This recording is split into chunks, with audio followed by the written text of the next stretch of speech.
Bonjour à toutes et à tous et bienvenue dans Animedia, votre émission 100% cinéma d'animation. Je suis Sylvain, alias Phlegmatique, et dans ce podcast, je vous fais voyager dans le monde merveilleux de l'animation. Au programme aujourd'hui, Annecy jour 3, Escargot et 3D.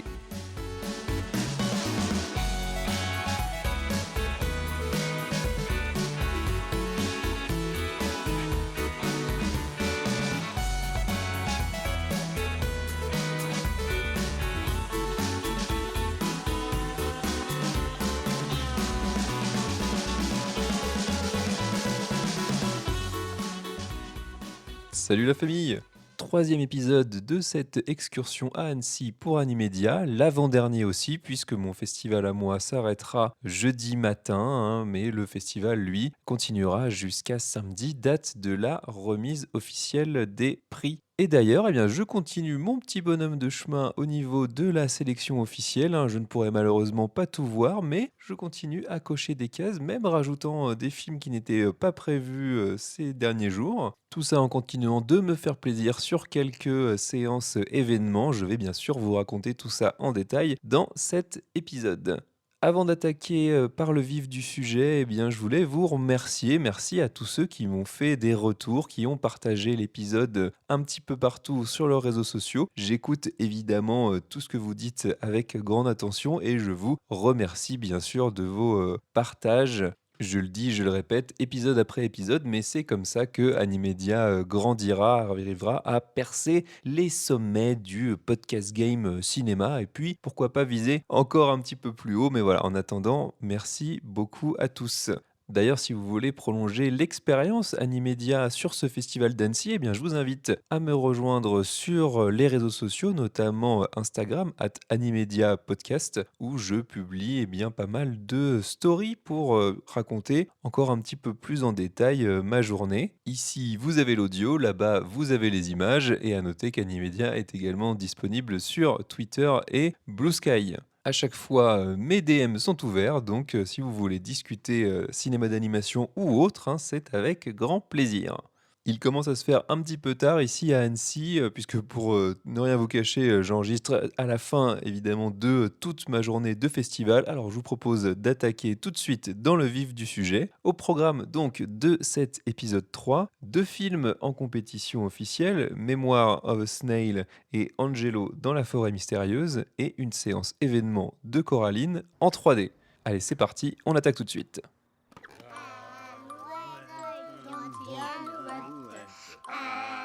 Dad used to say that childhood was like being drunk.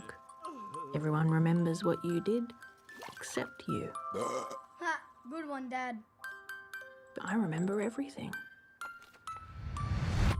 Right from the start.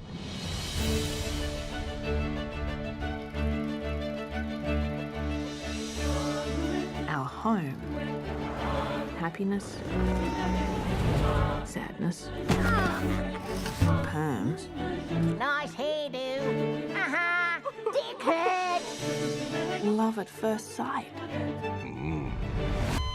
And loss. Life isn't about looking backwards, Gracie. It's about living forwards. Snails never go back over their trails. Set yourself free.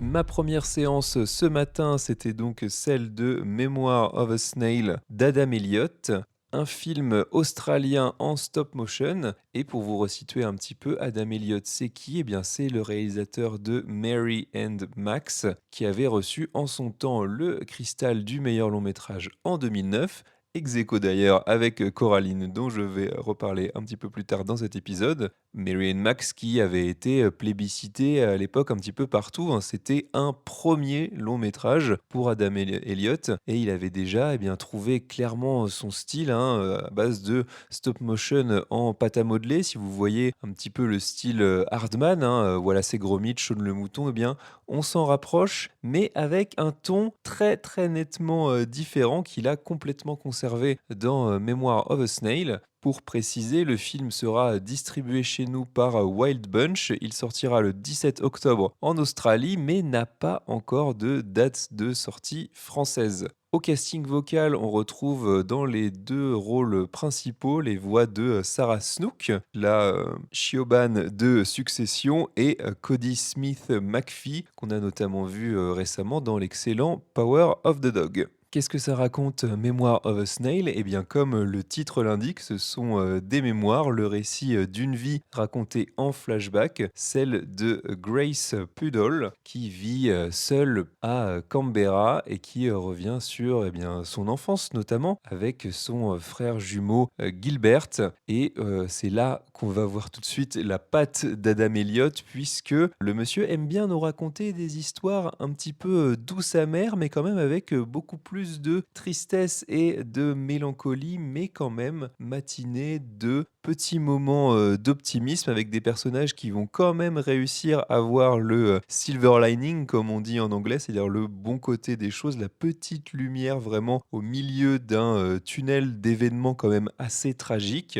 Pour vous resituer un petit peu, Grace et Gilbert vivent sans leur mère, qui est mort en leur donnant naissance. Leur père, très vite dans leur vie, va être victime d'un accident et devenir tétraplégique et décédé. Je vous spoile pas grand-chose, hein, c'est vraiment le tout au début du film. Ils vivent grosso modo dans la pauvreté, hein. Grace, elle, est littéralement moquée à l'école pour son bec de lièvre. Son frère la défend mais se retrouve lui aussi attaqué. Les deux sont globalement des weirdos, hein. Ils ont un petit peu leurs obsessions, chacun de leur côté. Grace, tout ce qui va tourner autour des escargots, d'où le titre du film. Et Gilbert, lui, ça va tourner autour du feu, des explosifs, des feux d'artifice. Et il rêve d'ailleurs d'être artiste de rue, comme son père français qui tournait également des courts-métrages d'animation en stop motion, tiens, du côté de Paris. Et ça, c'est plutôt Grace qui va vouloir l'imiter pour elle aussi commencer une carrière dans le cinéma.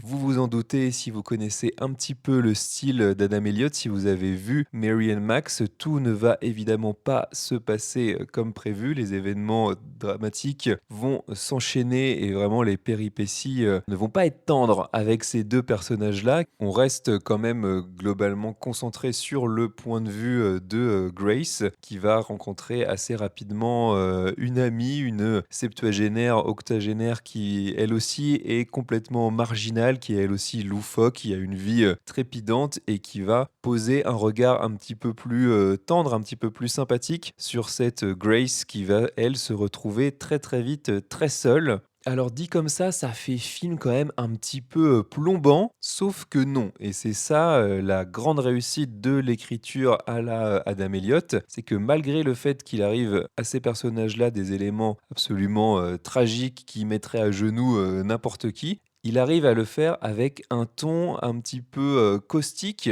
un petit peu second degré. En tout cas, les personnages arrivent quand même à avoir un tout petit peu d'autodérision, juste ce qu'il faut pour qu'on arrive à en rire. Et même les moments qui sont clairement plus dramatiques, qui sont nettement plus tristes, pour le coup, on va les prendre au premier degré. Pour tout vous dire, j'étais à côté d'une dame qui n'a pas arrêté de pleurer pendant la deuxième moitié du film. Et là encore, sans rien vous révéler, on a une fin qui arrive quand même à remettre un petit peu le couvert là-dessus, à remettre un petit peu d'optimisme dans ce monde-là. D'autant qu'au niveau visuel, non plus, c'est pas facile, hein, de trouver la lumière là-dedans. Le film met clairement l'accent sur les teintes, grises, noires. Il y a un côté un petit peu, sépia. On n'est pas complètement à l'aise, hein, pour les personnages, les environnements, ils sont toujours un petit peu, craspec. D'autant que l'héroïne, assez vite va matérialiser un syndrome de Diogène, c'est-à-dire qu'elle se ressent la nécessité, d'accumuler comme ça tout un tas, d'éléments en rapport en plus avec les escargots qui sont quand même pas les animaux qui paraissent les plus, propres sur le papier. Donc on a un film qui de prime abord peut mettre assez mal à l'aise, mais très honnêtement, on se laisse très très vite embarquer, notamment via cette histoire, via ces personnages, via cette manière de raconter les événements. Et puis il faut dire ce qui est, l'animation, elle est absolument somptueuse. On est sur ce qui se fait de mieux en matière de stop motion, pâte à modeler à ce niveau-là. Clairement, on est au niveau des studios Hardman sans aucun problème, et ça arrive à tenir sur un long métrage de cette acabit-là. Donc très franchement, on est sur, encore une fois, une énorme réussite de la part de Adam Elliott. Il va être, encore une fois, je pense, dans la shortlist pour décrocher le Cristal cette année. Et c'est son deuxième long métrage seulement 15 ans après le précédent. Donc vous imaginez ce qu'il faut comme persévérance pour arriver à mener à bout ce genre de projet. Et encore une fois, on peut compter sur Annecy, évidemment, pour mettre en avant ces créateurs-là. Comme d'autres festivals, Annecy a aussi ses petits chouchous et clairement Adam Elliott,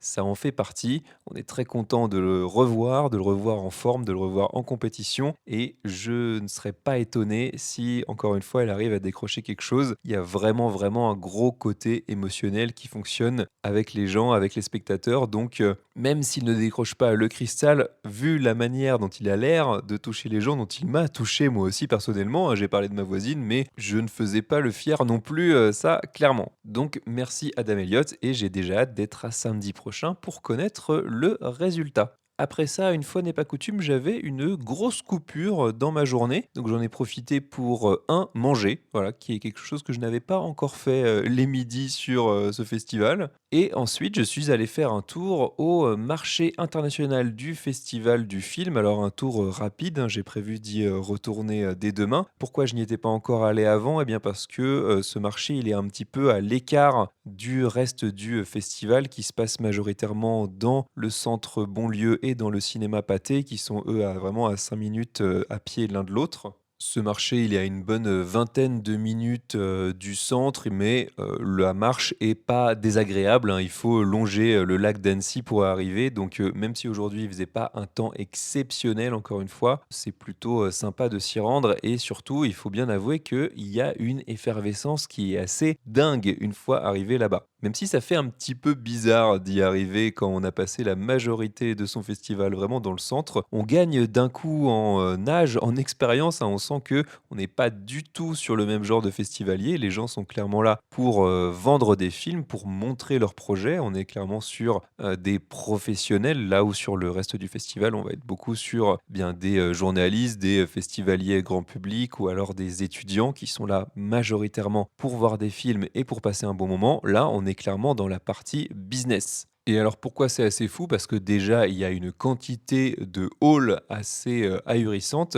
et en plus parce que, tous les studios ou presque, mais très honnêtement, je pense une énorme majorité des studios d'animation à travers le monde sont représentés sur ce marché du film et d'ailleurs, il y a quoi? À peu près 150 pays dans le monde. Je pense qu'il y en a une énorme majorité, encore une fois, qui ont leur stand, des pays mais aussi des régions. Je suis notamment allé faire un tour sur le stand catalan, il y avait le stand du Québec juste à côté. Donc, vous voyez que le monde entier vraiment se met, à l'animation. Taïwan, les Philippines, le Ghana, l'Italie et bien évidemment même certaines régions de France.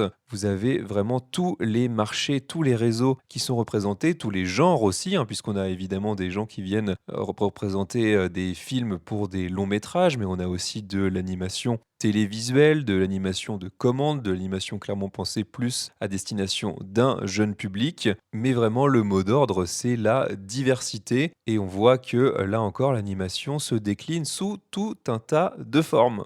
Si vous suivez les annonces autour du cinéma d'une manière générale et du cinéma d'animation en particulier, vous avez notamment sans doute vu passer des annonces autour de deux films, en tout cas deux projets majeurs qui étaient présentés à Annecy, à savoir The Lord of the Rings, The War of the Rohirrim, dont Andy Serkis lui-même est venu présenter les 20 premières minutes au festivalier. Et on avait aussi une présentation de la série Astérix, le combat des chefs, présentée notamment par Alain Chabat et une partie de l'équipe de production. Alors pourquoi je ne vais pas vous en parler dans cet épisode? Tout simplement parce que je n'y étais pas. Voilà, je ne peux pas être partout, hein. Ça fait partie des séances qui ont été sold out complètes assez rapidement. C'est pas là que j'avais basé ma priorité de base parce que je savais que j'allais être là pour un temps un petit peu restreint. Je me suis concentré sur la compétition officielle. Et en dehors de ça, parmi les grosses annonces qui ont été faites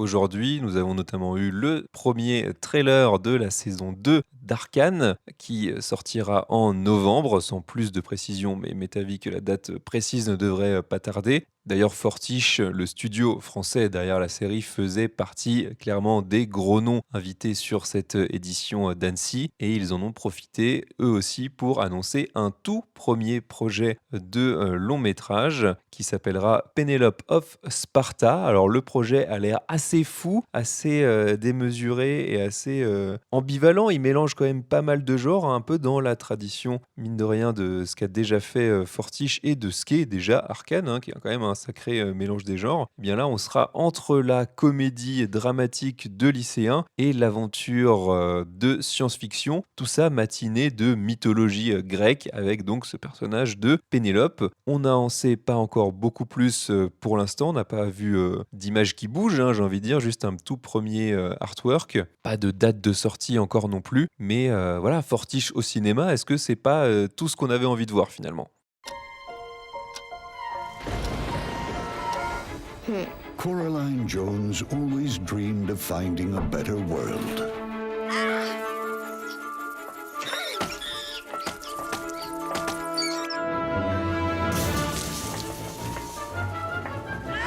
A world more exciting than this.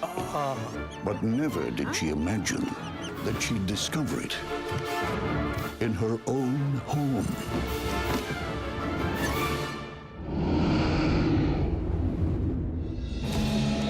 A parallel place We've been waiting for you, Coraline. where parents are always fun I love your garden! Can't believe you did this! and everything is so good What's shaking, baby? it just can't be real. Mom? You're just in time for supper, dear. You're not my mother. My mother doesn't have. But Buttons? Do you like them? I'm your other mother, silly. Mon petit détour par le marché du film à l'autre bout de la ville m'a presque failli faire rater la grosse séance événement du jour du côté de ce festival d'Annecy, à savoir la projection pour le 15e anniversaire de Coraline en une version restaurée, remasterisée et qui plus est en 3D. Alors pourquoi événement? Eh bien parce qu'en plus de la présentation de ce film, en introduction, on a eu le droit par le studio Laika qui produit le film à un tout premier aperçu de leur prochain film à sortir l'an prochain qui s'appelle Wildwood, un film qui est réalisé par Travis Knight qui a déjà réalisé un des films majeurs du studio Laika, à savoir Kubo et l'armure magique. Laika, pour vous resituer, c'est vraiment un studio qui est spécialisé dans l'animation image par image en volume, en stop motion, avec notamment à son palmarès L'étrange pouvoir de Norman ou encore les Box Trolls. Coraline, c'était leur tout premier film qui avait partagé le cristal du long métrage avec Mary Max en 2009 donc, et Henry Selick était présent à l'occasion pour nous faire un petit speech de présentation. Il avait donné la veille, je crois également, une petite masterclass, mais spécialement en destination des étudiants. Donc pour toutes ces raisons, cette séance, c'était vraiment pour moi un événement. Voilà, comme je vous disais, j'avais coché quand même des petites choses, des petites priorités avant le festival et ça en faisait clairement partie, d'autant que je n'avais jamais vu Coraline avant ce jour-là. Et d'ailleurs, j'ai pas forcément resitué, mais Henry Selick quand même, c'est le papa, le réalisateur de L'étrange Noël de Monsieur Jack, l'un des papas évidemment du film avec notamment Tim Burton, mais c'était lui qui était bien à la réalisation et après ça, il a notamment réalisé James et la pêche géante qui avait reçu le cristal encore une fois à Annecy en 1997. Donc Henry Selick, ça fait partie là encore des personnages emblématiques du festival d'Annecy, hein. Ils sont pas beaucoup à avoir eu de cristal dans leur carrière. Et voilà, ça faisait plaisir à tout le monde de l'avoir sur scène, même si c'était juste pour un petit moment, même si c'était juste pour un petit speech. Voilà, de voir que bien, les créateurs se déplacent et reviennent surtout à Annecy, même quand ils n'ont pas de film à présenter en compétition, ça montre leur attachement et ça montre l'importance tout simplement de ce festival. Mais donc l'événement, c'était bien aussi cette version remasterisée en 3D, hein, puisque en 2009, le film était sorti en 2D. Ce n'était que en 2011 qu'on avait eu le droit à une version Blu-ray 3D du film, mais en salle. C'était, sinon une première, en tout cas, là encore, quand même un événement avec le double effet de cette remasterisation. Et clairement, 15 ans après, le film, même si je ne l'avais pas vu à l'époque, mais le film, je trouve, n'a pas pris une ride. Enfin, en tout cas, on pourrait tout à fait le prendre pour un film de 2024. On est sur une masterclass d'animation en volume. Henry Selick qui maîtrise ça sur le bout des doigts depuis l'étrange Noël de Monsieur Jack, depuis le début des années 90. Coraline, brièvement quand même, qu'est-ce que ça raconte? Eh bien, c'est l'histoire de Coraline, donc, qui est interprétée par Dakota Fanning, qui emménage avec ses parents dans une maison un petit peu spéciale, puisqu'elle est divisée en plusieurs appartements, avec différents voisins de paliers au sous-sol, à l'étage, et qui va très vite comprendre que se cache un monde parallèle derrière une petite porte de l'une des pièces de la maison. Un monde parallèle qui cache une réalité qui a l'air nettement meilleure que celle dans laquelle elle vit, avec d'autres versions de ses parents, de ses voisins, et qui au départ sont très bienveillants avec elle. Et puis elle vient très vite se rendre compte que quelque chose ne tourne pas rond, et que derrière tout ça se cache une vilaine sorcière qui essaye de s'approprier son âme, ni plus ni moins. Ce qui fait la spécificité de Caroline, ce qui en fait encore un film complètement recommandable et d'ailleurs un quasi chef-d'œuvre encore 15 ans après, un chef-d'œuvre en tout cas complètement intemporel, c'est aussi son côté horrifique pour enfants. Alors le film, il est adapté d'un roman de Neil Gaiman, qui est aussi notamment le papa de Sandman, qui était adapté lui sur Netflix il y a quelques temps. Et on est dans une sorte de conte macabre, horrifique pour enfants, avec ces versions alternatives de ces personnages qui sont possédés par cette sorcière, avec des boutons à la place des yeux, qui vont se transformer, qui vont d'un coup devenir de plus en plus menaçants, avec une imagerie assez clairement gothique. Et on imagine que voir Coraline un petit peu trop tôt, ça peut générer quelques traumas chez des enfants. D'ailleurs, je crois que c'est Henry Selick ou le présentateur lui-même qui l'a dit. C'est clairement un film qui peut faire naître des traumas très tôt, et puis on le revoit une dizaine d'années après avoir bien grandi, et on se rend compte tout ce qu'on a laissé échapper, et on se rend compte à quel point ce film nous a hantés. Et c'est vrai que moi je le découvre avec mes yeux de maintenant, mais clairement j'aurais aimé le découvrir un petit peu plus tôt, même directement au moment de sa sortie. Je faisais partie de ces enfants biberonnés à l'imaginaire de Tim Burton dans les années 2000. Coraline, ça rentre complètement dans ce cadre-là. Donc voilà, je vais pas m'étendre beaucoup plus longtemps sur un film qui a déjà 15 ans, qui a été multicritiqué, multiplement récompensé aussi un petit peu partout. Mais clairement, l'idée, c'était aussi de vous faire partager, moi, le plaisir que j'ai eu à découvrir ça dans des super conditions. D'ailleurs, j'en ai pas forcément parlé, mais la 3D, elle est sublime. Enfin, je pense que c'est un des meilleurs films en 3D que j'ai vu de ma vie au cinéma. Enfin, en tout cas, ça utilise admirablement bien la profondeur de champ. Il n'y a pas d'effet putassier de jaillissement, ou alors quand ils sont là, ils sont toujours justifiés par la mise en scène et par les événements. Comme d'habitude, en plus, plus le film avance et plus on oublie la 3D, plus ça nous semble logique, complètement organique. Donc ça prouve aussi que finalement il n'y a rien de superficiel là-dedans, mais que c'est complètement intégré à la réalisation. Et ce qui est un petit peu dommage malgré tout, si on peut étendre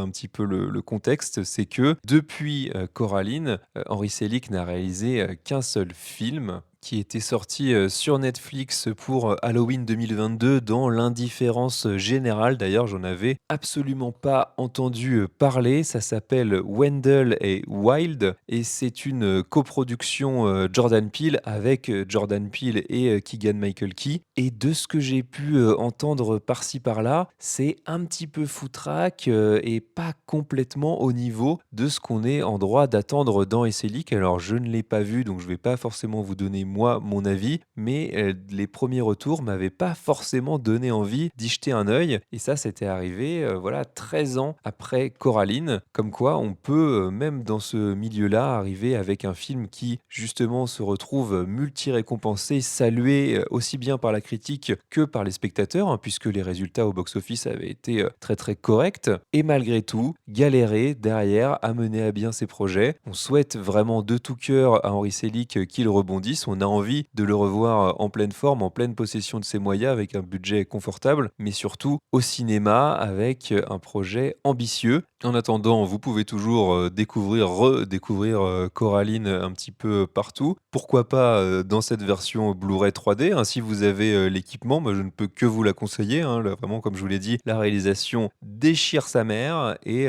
pourquoi pas dans un futur épisode de Animédia vous parler de James et la pêche géante ou de l'étrange Noël de Monsieur Jack. Tiens, pourquoi pas dans un épisode Halloween, qui sait?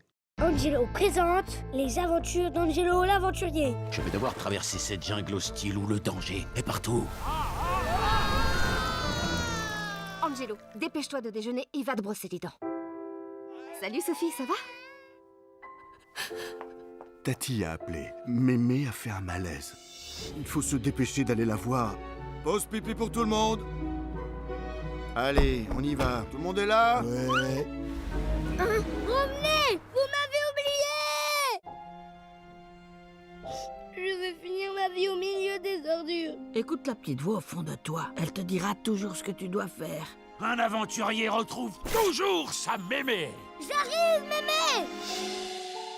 Pour finir cette troisième journée, je me suis offert une séance tardive, la séance de 22h30. Et d'ailleurs, on ne soulignera jamais assez l'un des bienfaits quand même de l'animation et surtout dans ce genre de festival, surtout dans ce genre de journée, c'est que l'immense majorité des films durent entre 1h20 et 1h40, ce qui permet d'avoir des séances pas trop courtes, hein, sachant qu'il faut quand même arriver 20-30 minutes en avance facile. En tout cas d'ailleurs, petit point de règlement ici à Annecy, hein, même si vous êtes accrédité, que vous avez réservé votre place, il vous faut arriver au plus tard 10 minutes avant le début de la séance pour que votre réservation soit toujours valide. Auquel cas, votre place est remise en jeu parmi tous les gens qui attendent dans la file sans réservation. Et là, je tire mon chapeau clairement à tous ces passionnés qui font la queue devant les salles sans savoir s'ils vont pouvoir rentrer, hein, puisque ça dépend évidemment du nombre de gens qui ont réservé qui ne viennent pas. Et à chaque fois, ces files, elles sont bien fournies. On imagine que les gens, ils sont là depuis bien longtemps, alors que nous, accrédités, bande de petits privilégiés quand même, il faut bien le dire, on se fait scanner notre petit pass et on avance tranquillement. D'ailleurs, à ce niveau-là, je ne l'ai pas précisé non plus, mais moi, mon accréditation de journaliste me permet d'aller voir jusqu'à 4 séances par jour, dont un événement. Là où, pour vous donner un petit point de comparaison, les accréditations étudiants, par exemple, donnent le droit à 2 réservations par jour. Mais revenons donc à cette dernière séance du jour, celle d'Angelo dans la forêt mystérieuse, projetée en compétition officielle. Alors je suis d'autant plus content d'avoir réussi à le voir qu'avant le début de cette journée, il n'était pas sur ma liste. J'avais essayé de le cocher, mais cette séance était à ce moment-là annoncée complet. Et finalement, en continuant à farfouiller, je me suis rendu compte qu'il restait des places et je me suis précipité sur l'occasion, vous vous en doutez bien. Angelo dans la forêt mystérieuse, c'est un mélange de cinéma d'aventure et de comédie. C'est distribué par Le Pacte et produit notamment par le studio Je suis bien content, qui fait partie des studios de production de Mars Express, un film que j'avais beaucoup aimé l'an dernier, que je vous avais chroniqué sur le Grand Pop.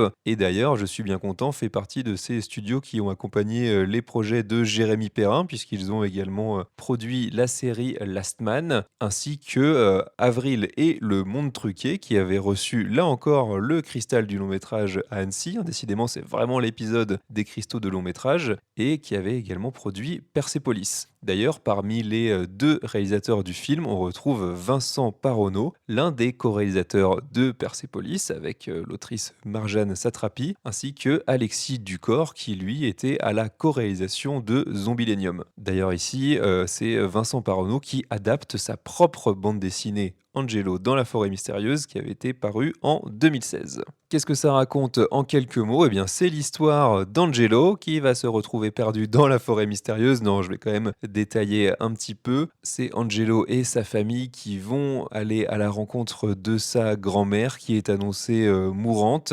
Et sur le chemin, Angelo va se retrouver séparé de ses parents qui vont l'oublier sur une aire d'autoroute. Et c'est un petit garçon rêveur qui aime beaucoup justement s'imaginer en grand aventurier badass et musclé. Et finalement, c'est lui qui va se retrouver littéralement complètement transporté dans un monde fantastique et c'est lui qui va devoir vivre sa propre aventure et se dresser sur le chemin du méchant Ultra qui menace de détruire la forêt pour ensuite pouvoir enfin aller retrouver sa mémé. Au niveau du casting vocal, eh bien, en plus des tauliers du doublage que sont Jérôme Powell ou Antoine Thomé, on a un casting quand même pas piqué des hannetons avec notamment Yolande Moreau, José Garcia ou encore Philippe Catherine. J'avais commencé cette compétition avec des films assez durs, hein, beaucoup plus dans l'émotion, comme La plus précieuse des marchandises qui avait été diffusée en cérémonie d'ouverture. J'avais enchaîné avec L'orage, Slocum et moi, Memoir of a Snail donc, comme j'en ai parlé dans le début de cet épisode. Là, clairement, avec Angelo dans La forêt mystérieuse, on est sur un registre complètement différent. On est clairement dans la comédie un petit peu parodique,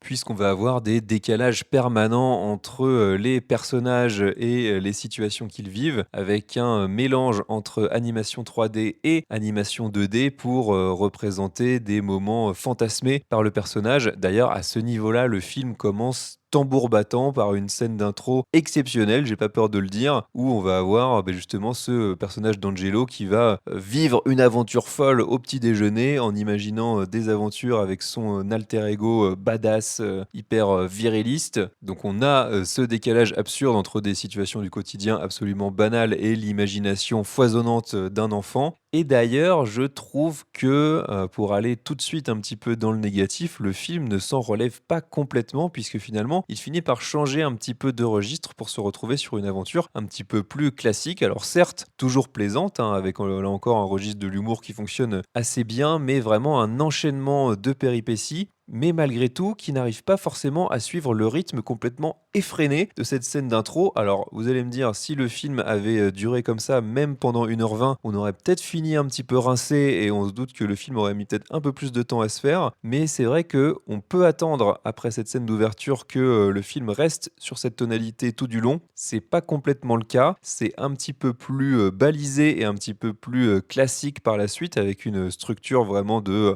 progression dans l'aventure, avec une péripétie, une rencontre de personnages, une péripétie, une rencontre de personnages, et à la fin, ces personnages vont se retrouver pour un grand final, pour mater le méchant et son plan démoniaque.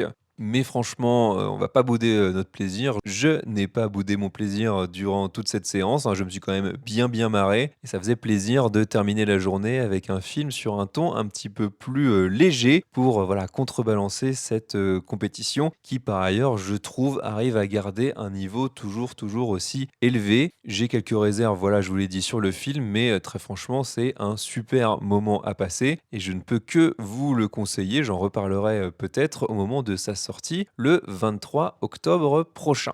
Eh bien écoutez, je crois qu'on va s'arrêter là pour cet épisode 3 en direct d'Annecy, d'autant que si j'en crois à mon planning, demain j'enchaîne dès 8h30 du matin et j'ai prévu 4 séances, voilà, le maximum durant toute la journée avec en plus une petite interview, donc autant vous dire que je termine mon festival par la journée la plus chargée. Je vais essayer de garder un petit peu d'énergie pour vous raconter tout ça le mieux possible. J'espère toujours que ces épisodes vous plaisent.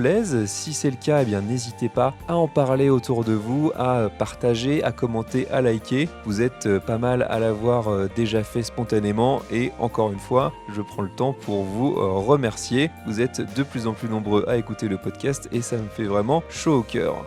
Vous pouvez également retrouver le podcast sur les réseaux sociaux @Animedia Podcast sur Instagram, Twitter et Blue Sky. Venez discuter, venez échanger avec moi, même sur les films d'animation récents que vous avez vus. Ça sera toujours avec plaisir. Si vous avez des recos, je les prends volontiers. Moi, je vous donne rendez-vous dans le 4e et dernier épisode en direct du Festival international du cinéma d'animation d'Annecy. D'ici là, portez-vous bien. Ciao!